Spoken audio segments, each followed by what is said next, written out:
انتظرونا في رمضان مع بونجك السيكي العربي العالمي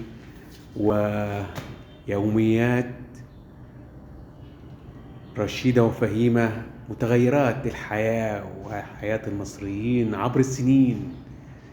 بنروح لماضينا نيجي لحاضرنا علشان كل المصريين يضحكوا ويزقططوا ويفرحوا برمضان، وبنرجع بهجة رمضان الجميلة لكل الناس عبر السنين.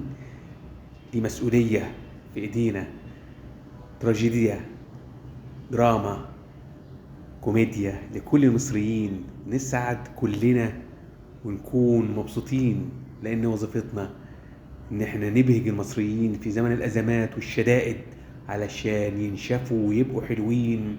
ضحكة وضحكتين مع بونجك السيكي باستمرار.